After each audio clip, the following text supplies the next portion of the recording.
Hello, lower sixth historians, the group who have 2 lessons on a Thursday. As you can hear, I've got a microphone. Some of you won't be surprised at this because you also do politics, but some of you will. Haha, yes, Mr. Weston embraces technology. The idea is that what will happen now is I'll be able to sort of narrate the PowerPoints. I won't do this all the time. I hope we'll be able to set it up so that we can use something like Teams or Free Learning or something to have some actual real online interaction.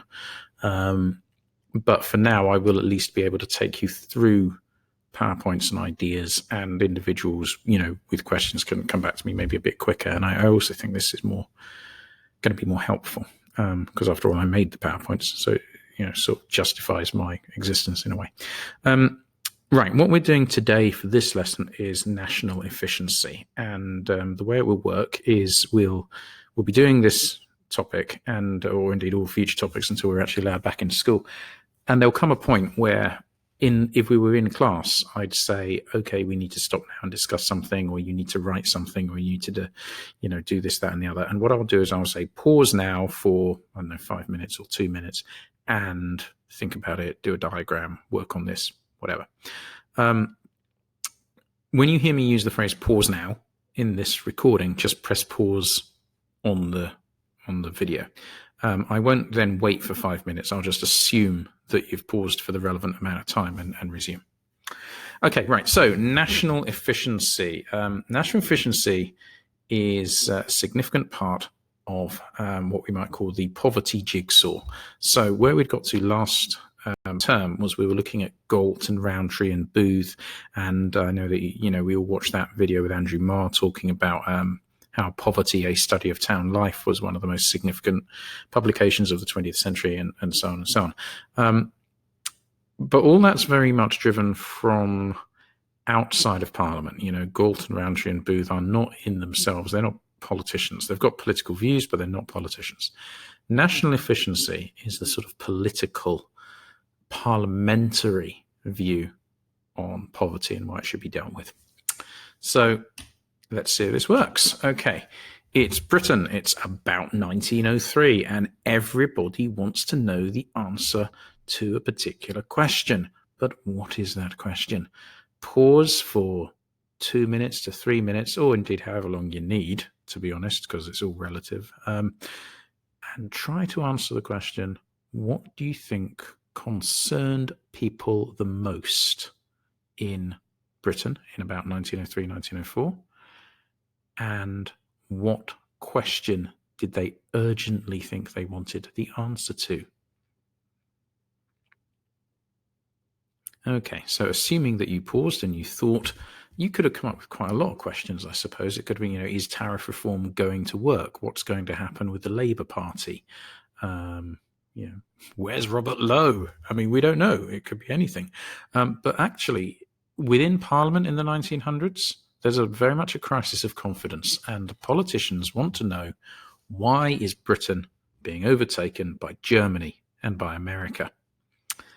And overtaken meaning, out-manufactured, outperformed. The education system in Germany in particular appears better. Why is it that Britain is falling behind? Now, take 3-4 minutes to work out what you think the answer to that question is. Okay, well, actually, it's a bit of a trick question, that, because the short answer is Britain's not actually being overtaken by Germany and by America. Britain is still ahead, but it is fair to say that the lead was shrinking. And the reason why this was happening was essentially that Britain had experienced its industrial revolution, and its industrial revolution was now finished, whereas America and Germany were, riding the crest of their industrial revolution waves. It wasn't recognized like that at the time, though. If you'd have gone to 1904, there'd have been some really interesting theories about what was going on in terms of the British psyche and the British role within the world. In particular, they'd point you towards South Africa. The British Empire was built on a lot of things, but we can't avoid the fact that fundamental to pretty much all of it was racism. The Boer War really flew in the face of this white people are best qualified to run empires argument, because Britain was unable to subjugate what on paper should have been a very easy victory against the Boers, turned into actually a really pretty disastrous campaign. The idea being that the British flag flew unchallenged over all four corners of the world was clearly being questioned. So as I said there, it's not that Britain didn't rule the waves, but they didn't rule the waves quite as securely as they'd like. And if we can link that back to earlier, of course, with Germany, we'll watch the incredible special effect here. Rule the waves and link to Germany. What connects Germany and the concept of ruling the waves? Nothing, according to the way that this fades away.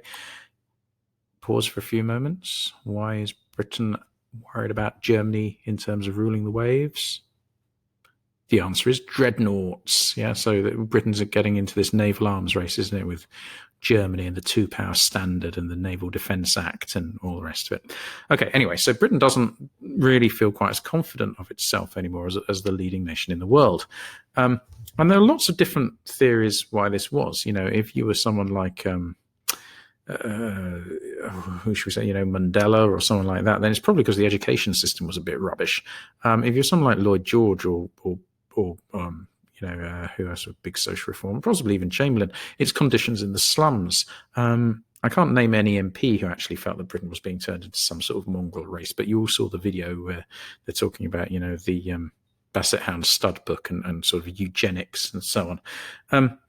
And what happens is that whatever the answer is, it is Britain's a mongrel race, or it is the education system's rubbish, or it is conditions in the slums. What needs to happen is that needs to change. Yeah, something needs to happen. Britain needs to become much more efficient. And that's where we come to the phrase national efficiency. Now, the great thing about national efficiency is it can mean different things to different people. You talk to, well, I suppose it's a bit like America, isn't it now? Make America great again is wonderful as a phrase, because to one person, making America great again means recreating the glory days of the 1900s and the 1920s and letting in every single possible immigrant, because they all make America an incredible, bustling, vibrant society, encourages, hard work and rewards, dedication to duty. You speak to someone else and make America great again means put up a massive wall around the country and don't ever let anyone in, ever. So it's national efficiency, huge amount of things. But if you had an efficient Britain, just look at this sort of utopia that you could paint. You'd not have to turn away army volunteers for being unfit. You'd be able to put the national interest ahead of political differences. You'd be able to have a healthier and better cared for mass of the people, which of course would remove revolution. You could improve education and get Britain being competitive again. You could get Britain at the forefront of technology and science like it had been in the 19th century. You could manage your resources better. You could improve the stock of the British worker, which is, yes, that's eugenics, and yes, it becomes Nazi, but we're going to ignore that for now. So yeah, national efficiency corrects whatever you perceive the particular problem to be and replaces it with a load of other great things. I suppose the big thing about national efficiency, we just say, is it cuts across party lines. There's something here for everybody. Liberals like quite a lot of this. Oh, let's improve the health and welfare of the masses. Let's help the children. Let's help education. Conservatives like the empire. Ooh, we can get a strong army. We can rule the waves again. We can improve the bloodstock. And of course, this hasn't been disproved at the minute. I mean, the logic now looks a bit sort of faulty, doesn't it? It works for dogs, so it's going to work for people. Bit simplistic. But on the other hand, it hadn't been disproved at that point. So you can see why people would get on board. I suppose if you even looked at national efficiency in a particular way, it might mean tariff reform. But it also might mean free trade. So I think what I should probably clarify is that you've got the tariff reform, free trade debate going on, and yet running parallel to that is the national efficiency movement.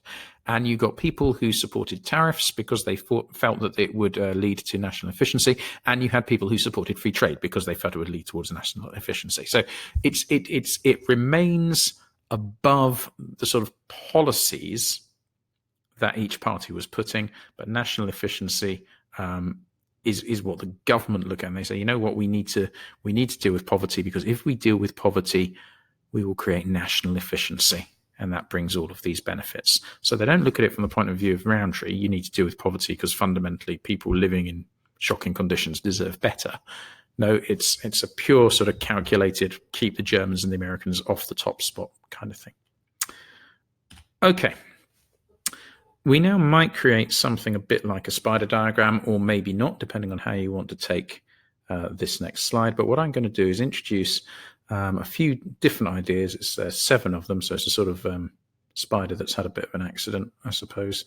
And we're going to try to have a look at all these reasons together, pulling together, including national efficiency, to justify why the Liberals introduced a batch of welfare reforms. So first reason, going back to what we had last term, was you had the work of Galton, Rowntree and Booth, all of them suggesting that reform was needed.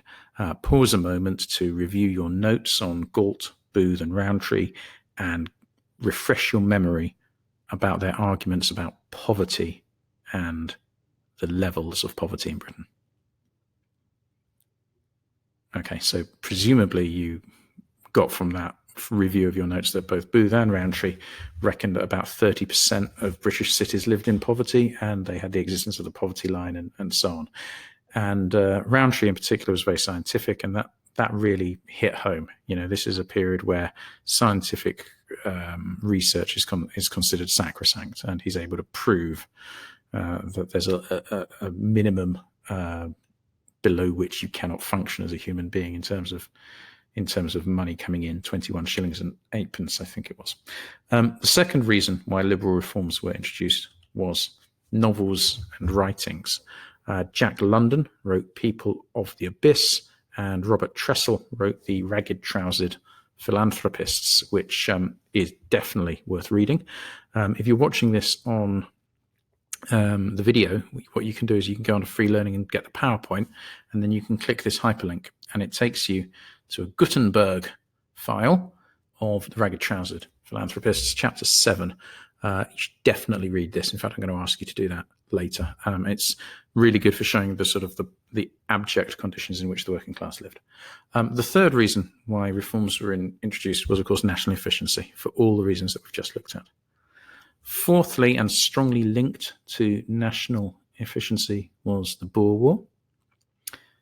Favorite word. Fifthly, the rise of the Labour Party. Pause for a few moments and consider, why would the rise of the Labour Party lead to the Liberal Party introducing a series of reforms? As I'm sure you got, the all the clothes of socialism. If they're worried that the Labour Party is becoming popular, the answer is very simple. Adopt their policies and then no one will bother voting Labour. They'll all just vote Liberal. A little bit, arguably, like the Conservative Party decided to go with a referendum on Europe because they were fed up with losing votes to UKIP. So, okay, just put it to a referendum and off we go. Okay, rise of the Labour Party. Sixth reason, political necessity.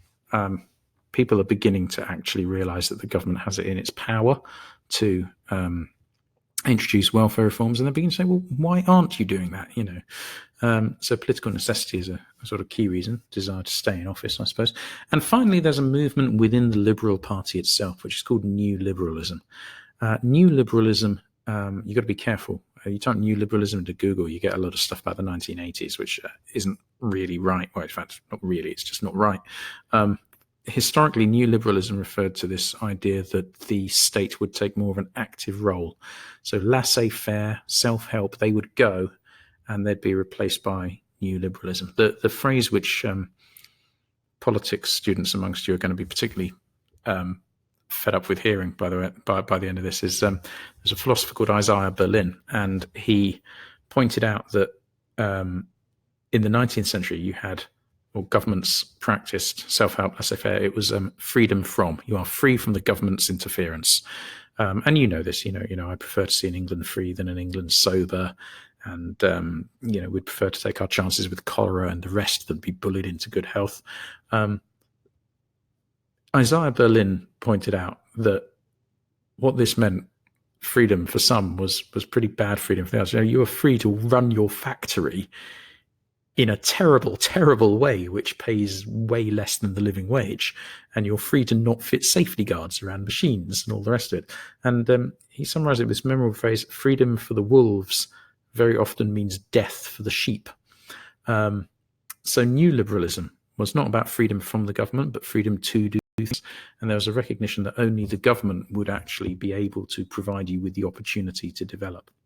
Okay, so all of these 7 things meant that, for various reasons, all political parties were willing to take action on poverty.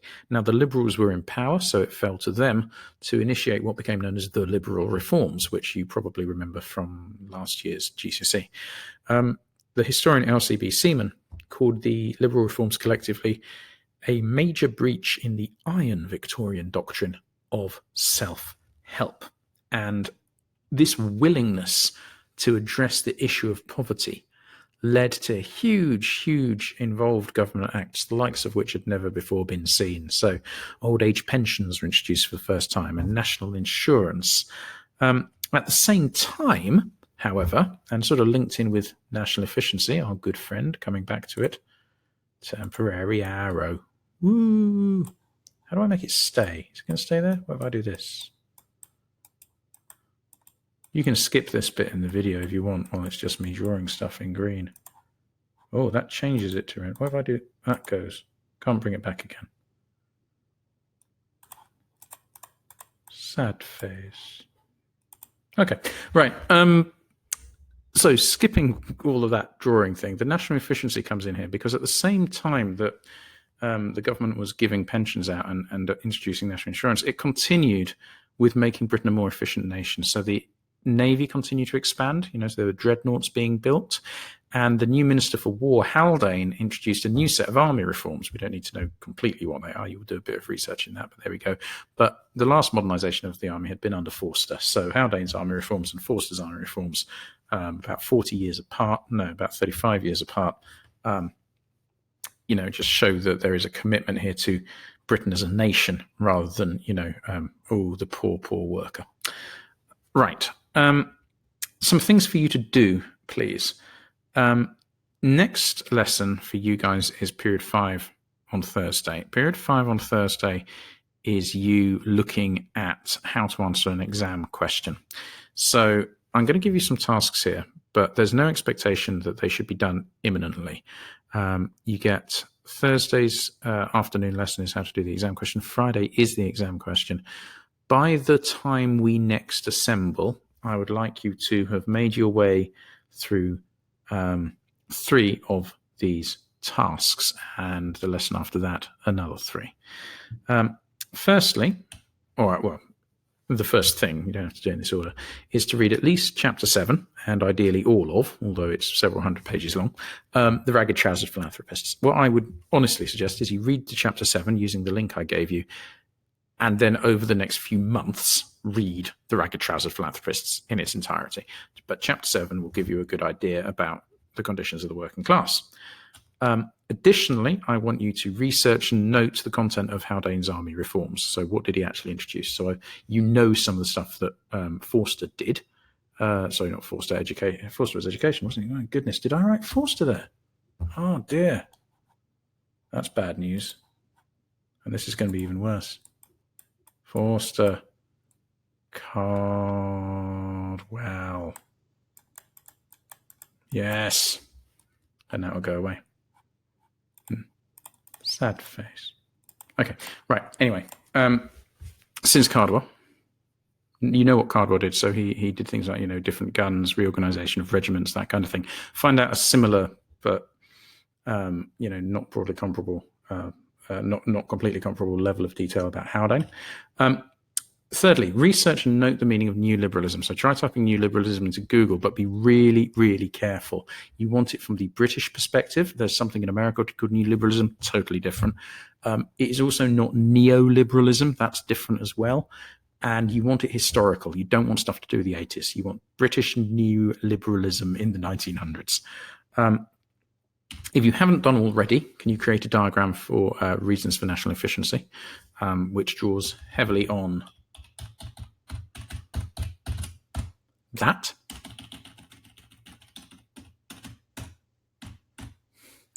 And can you go back to slide 3 and then briefly explain how each one of these led to the Liberal Party introducing a series of reforms? This can be done in your head. This does not have to be done on paper. You just need to be familiar with slide 3 leading to liberal reforms. So in other words, you should be able, this is slide 3, you should be able to look at, the Boer War and just be able to confidently explain how British performance in the Boer War led to a batch of reforms known as the liberal reforms. Lastly, you can do this now. Start preparing for a full question that uses sources that's going to be set after Easter, i.e. soon. In the next virtual lesson, period 5 of Thursday, I will talk to you about how to answer a 30-mark question. And in the one after that, which is Friday, period 2, you'll be doing such a question. Okay, so I did, I think, mention that one was coming up, but we'll see how it goes. Right, there you go. Thank you very much. Enjoy, and speak to you soon. Bye-bye.